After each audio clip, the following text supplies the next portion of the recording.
So hi hello friends, అందరికీ నమస్తే. ఎలా ఉన్నారు మిత్రులందరికీ నమస్కారం. ఫ్రెండ్స్, ఈరోజు మనకి 6-10-2024 మార్నింగ్ సెషన్కి సంబంధించి SGD secondary grade teacher paper 1Aకి సంబంధించిన పరీక్ష అయితే జరిగింది కదా. దీనికి సంబంధించిన ఓవర్ రివ్యూ అనేది చూద్దాం.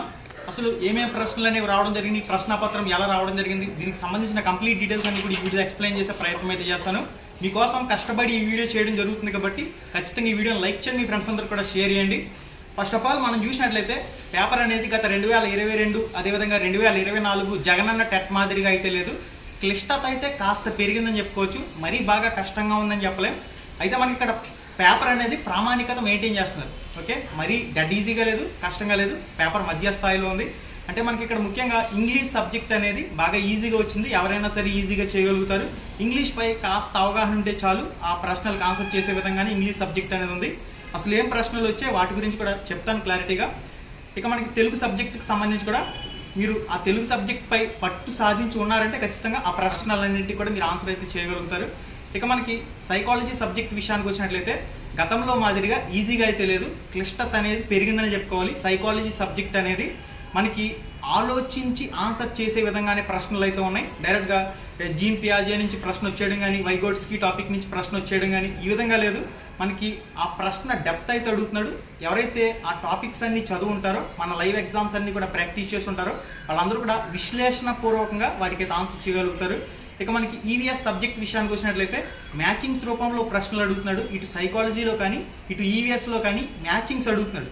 అంటే వికాస దశలు, శైశవ దశ, పూర్వబాల్య దశ, ఉత్తర బాల్య దశ, ఈ దశలన్నీ కూడా మీకు తెలిస్తేనే ఆ ప్రశ్నకు ఆన్సర్ చేయగలుగుతారు. ఆ విధంగా మ్యాచింగ్ అనేది అడుగుతున్నాడు. ఈవీఎస్లో కూడా ఇదే తరహాలో మ్యాచింగ్ అనేది అడగడం జరుగుతుంది. అసలు మనకి ఏం ప్రశ్నలు అనేవి రావడం జరిగింది ఒకసారి క్లారిటీగా మనకి సైకాలజీ సబ్జెక్టుకి సంబంధించి వైయక్తిక భేదాలు అనే టాపిక్ నుంచి ప్రశ్న అనేది రావడం జరిగింది. నెక్స్ట్ హేతుకీకరణం, మనకి అందని ద్రాక్ష పుల్లన హేతుకీకరణం మనం లైవ్లో కూడా చాలాసార్లు డిస్కస్ చేసాం. అంటే రక్షక తంత్రాలు అనే టాపిక్ నుంచి కూడా ప్రశ్న అనేది రావడం జరుగుతుంది. శారీరక నైపుణ్యాలు, అంటే మనకి ఇక్కడ నైపుణ్యాలు ఉంటాయి కదా, వీటికి సంబంధించి ఒక ప్రశ్న అయితే అడగడం జరిగింది. నృత్యం చేయటం అనేది ఏ నైపుణ్యం, ఈ విధంగా నైపుణ్యాలు అనే టాపిక్ సంబంధించి ప్రశ్న. నెక్స్ట్ మనకి ప్రేరణ రకం ఈ టాపిక్కి సంబంధించి మనకి ప్రశ్న అనేది రావడం జరిగింది. నెక్స్ట్ మనకి తెలుగు సబ్జెక్టుకి సంబంధించి తెలుగు యాత్రా చరిత్ర రాసింది ఎవరు, ఈ టాపిక్ సంబంధించి ఒక ప్రశ్న అయితే రావడం జరిగింది. వర్ధమాన కాలం, మనకి కాలాలకు సంబంధించి ఒక ప్రశ్న అనేది రావడం జరుగుతుంది, చూసుకోండి. నెక్స్ట్ మహాతివాచకాలు,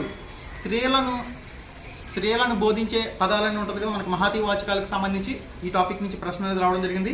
నెక్స్ట్ మనకి గణం, యమత రాజబాండస చక్రం వేసి దాని ప్రకారం మీరు ఇక్కడ మనకి ఏ గణం ఇచ్చాడంటే బాసాధూల్, గురువు, లఘు, గురువు, ఇది ఏ గణం అని చెప్పేసి అడగడం జరిగింది. రగణం, భగనం, ఈ గణాలన్నీ కూడా మీరు పూర్తిగా తెలుసుకోవాల్సి ఉంటుంది.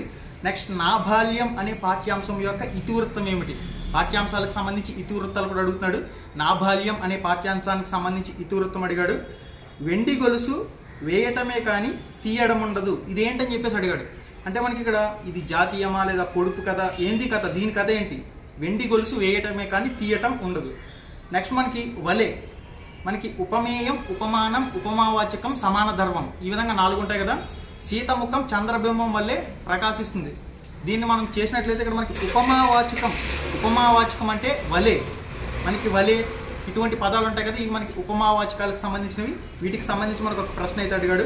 నెక్స్ట్ వికృతి ప్రకృతి పదానికి సంబంధించి తెలుగుకి సంబంధించి దీపము, దివ్వే, దీపం అనే పదానికి సంబంధించి వికృతి అడిగాడు. నెక్స్ట్ హాకెట్ నిర్వచనం, హాకెట్ మనకి ఏదైతే నిర్వచనం ఇచ్చాడో తెలుగు భాషకు సంబంధించి దాని నుంచి ఒక మార్క్ అనేది రావడం జరిగింది. సంబంధించి పెదవి సహాయంతో పలికే అక్షరాలు ఏవి, మనకి పెదవి సహాయంతో పలికే అక్షరాలు ఇక్కడ ఏమి ఇచ్చాడంటే ఆప్షన్లు ఓష్ట్యాలు, కంఠ్యాలు, దంత్యాలు, మూర్ధన్యాలు, ఈ విధంగా మనకు ఒక ప్రశ్న అయితే అడుగుతున్నట్టు చూసుకోండి.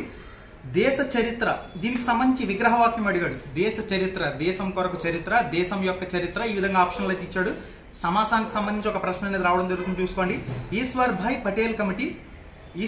పటేల్ కమిటీకి సంబంధించి ఒక ప్రశ్న అనేది రావడం జరిగింది, చూసుకోండి దానికి సంబంధించి కూడా. నెక్స్ట్ మనకి జ్ఞానరంగానికి సంబంధించి ప్రశ్న అడిగాడంటే నెక్స్ట్ సెషన్లో రావడం జరిగింది. జ్ఞానాత్మక రంగం, నెక్స్ట్ మనకి మానసిక చలనాత్మక రంగం, ఈ రంగాల గురించి కంప్లీట్గా చదువుకోవాలి. జ్ఞానాత్మక రంగం, భావావేశ రంగం, మానసిక చలనాత్మక రంగం, ఈ టాపిక్ నుంచి ఖచ్చితంగా బిట్ అనేది రావడం జరుగుతుంది. నెక్స్ట్ మనకి ఐసీటీలో ప్రశ్నలు అనేవి అంత ఈజీగా ఏం రావడం లేదు, కాస్త క్లిష్టంగానే రావడం జరుగుతున్నాయి. ఫ్యూచర్ లెర్నర్ అంటే మనకి ఈవీఎస్ సబ్జెక్ట్కి సంబంధించి చూసినట్లయితే ట్రాఫిక్ నియమాలకు సంబంధించి ఒక ప్రశ్న అనేది రావడం జరిగింది. చాలా ఈజీగా ఉంది, నో ప్రాబ్లం. ఇక్కడ మనకి కొరకుంకై చతుర్థి విభక్తి, మనకి విభక్తులు ఉంటాయి కదా, డుమువులు, ప్రథమ విభక్తి, విభక్తులన్నీ చదువుకుంటే ఒక మార్క్ వస్తుంది చూసుకోండి. బలమైన కొరికే దంతాలు, బలమైన నమిలే దంతాలు కలిగి ఉన్న జంతువు అని చెప్పేసి మ్యాచింగ్ అడిగాడు అన్నారు కాబట్టి దానికి సంబంధించి మీరు ఆన్సర్ చేయవలసి ఉంటుంది.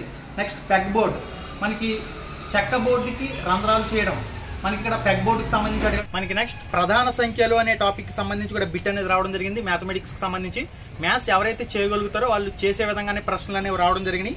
బాగా ఈజీ కాదు, బాగా కష్టం కాదు, మ్యాథ్స్ ఎవరైతే చేయగలుగుతారో వాళ్ళు ఈజీగా చేయగలుగుతారు. మనకి ఓబీబీ కిట్కి సంబంధించి మనకి ఒక ప్రశ్న అనేది రావడం జరిగింది.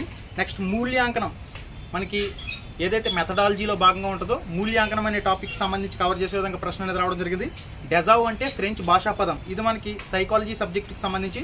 ఇప్పుడు డెజావ్ అడిగాడంటే నెక్స్ట్ మనకి జైగార్నిక్ మిథ్యా ప్రభావం అంటే ఏంటని అడుగుతాడు. అంటే ఒక పని మనం మధ్యలో మానేసిన పని మనం బాగా గుర్తుంటుంది కదా, దాన్నే మనం జైగార్నిక్ విద్యా ప్రభావం అంటాం. డెజావ్ అంటే ఇంతకు ముందు చూసినట్లుగా భ్రమ కలగడమే డెజావ్ అనేది ఫ్రెంచ్ భాషా పదం, దానికి సంబంధించి ఒక ప్రశ్న అనేది రావడం జరిగింది. ఆయిలర్ సూత్రానికి సంబంధించి మనకి ఆప్షన్లు ఇచ్చాడు, దాని ప్రకారం ఒక ప్రశ్న అయితే అడగడం జరిగింది.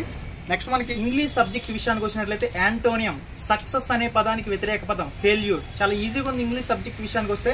ఎవరైతే ఇంగ్లీష్ సెంటెన్సెస్ పై కాస్త గ్రామర్ పై పట్టు సాధిస్తారో వాళ్ళు ఈజీగా 30 ప్రశ్నలు కూడా ఆన్సర్ చేసే విధంగానే ఉన్నాయి. ఈరోజు జరిగిన పేపర్లో బాగా ఈజీగా ఉన్న సబ్జెక్ట్ ఏదైనా ఉందంటే తెలుగు సబ్జెక్ట్ తర్వాత ఇంగ్లీష్ సబ్జెక్ట్ మాత్రమే. ఓకే, నెక్స్ట్ మనకి ఇక్కడ సైకాలజీ సబ్జెక్ట్ అప్లికేషన్ ఓరియంటెడ్ అడిగాడు. సగం ప్రశ్నలు అనేవి డైరెక్ట్గా వచ్చినప్పటికీ సగం ప్రశ్నలు అనేవి ఆలోచించే విధంగా, టైం ఎక్కువ కిల్ చేసే విధంగా ఉన్నాయి. మీరు జాగ్రత్తగా చూసుకుని ఆప్షన్ల త్రూ మీరు ఆన్సర్ చేయగలుగుతారు. నెక్స్ట్ మనకి విస్మృతి టాపిక్ సంబంధించి ఒక ప్రశ్న అనేది రావడం జరిగింది. నెక్స్ట్ అండి ఫేజియల్ వెర్బ్కి సంబంధించి ఒక ప్రశ్న అనేది రావడం జరిగింది. ఎన్ఈపి 2020కి సంబంధించి సన్నాహ దశ, వయస్సు సన్నాహ దశకు సంబంధించిన ఏ తరగతులు వస్తాయని చెప్పేసి అడిగాడు. 3, 4, 5 తరగతుల లేదా 1, 2, 3 తరగతుల, ఈ విధంగా ఎన్ఈపి 2020 టాపిక్ కంప్లీట్గా ఎవరైతే చదువుతారో ఒక మార్క్ అయితే వస్తుంది. వార్తాపత్రికలు అనేవి దృశ్య బోధనోపకరణాల లేదా దృశ్య శ్రవణ బోధనోపకరణాల, ఈ విధంగా ప్రశ్న అడిగాడు. చూసుకోండి, బోధనోపకరణాలకు సంబంధించి కూడా ఒక ప్రశ్న అయితే రావడం జరుగుతుంది. విస్తృత రచన అనే అంశానికి సంబంధించి ఆన్సర్ అయ్యే విధంగా ఒక ప్రశ్న అనేది రావడం జరిగింది. జ్ఞాన రంగం, ఈ రంగాల గురించి ఆల్రెడీ మనం డిస్కస్ చేసాం. ఆర్టీఈ 2009 ప్రకారం టీసీ పత్రాన్ని పొందే హక్కు 2, 7, 3, 4 సెషన్, ఈ విధంగా ఒక ప్రశ్న అయితే రావడం జరిగింది. 72 రూపాయలకు ఒక బొమ్మను కని 80 రూపాయలకు అమ్మితే ఎంత శాతం లాభం అని అడిగాడు. 8%, 10%, ఈ విధంగా ఆప్షన్లు ఇచ్చున్నాడు. నెక్స్ట్ ఫేజియల్ వెర్బ్కి సంబంధించి ఒక ప్రశ్న అనేది రావడం జరిగింది. స్టాలాన్ ద్వారా సాకీయ వ్యాప్తి జరుపు మొక్క అని చెప్పేసి అడిగాడు. ఇక్కడ మనకి సరైన సమాధానాల కింద ఆలుగడ్డ, మనకి ఉల్లిపాయ అంటూ దీనికి సంబంధించి, నెక్స్ట్ మనకి స్ట్రాబెర్రీ మొక్క, బంగాళాదుంపలు, ఈ విధంగా ఆప్షన్లు అయితే ఇచ్చాడు. స్టాలాన్ ద్వారా సాకీయ వ్యాప్తి జరుపు మొక్క. మరి మీ ఆన్సర్ కామెంట్ రూపంలో పోస్ట్ చేయండి. నెక్స్ట్ చూసినట్లయితే ఫ్రెండ్స్ కుట్టు యంత్రం చలనం అని చెప్పేసి అడిగాడు. కుట్టు యంత్రం చలనం అనే టాపిక్ సంబంధించి కూడా ప్రశ్న అనేది రావడం జరుగుతుంది. బాహుళకం, మనకి ఎక్కువ సార్లు పునరావృతం అయ్యేది బాహుళకం కదా. ప్రశ్న అనేది డైరెక్ట్గా అడగడం లేదు, అక్కడ సెంటెన్స్ ఇచ్చాడు 7, 7, 5, 5, దీనికి ఏది కలిపితే బాహుళకం అవుతుందని ఆప్షన్లో 7 ఇచ్చాడు. 7 మనకి ఎక్కువ సార్లు రిపీట్ అయిందే బాహుళకం అవుతుంది కాబట్టి బాహుళకానికి సంబంధించి ఒక ప్రశ్న అనేది రావడం జరిగింది.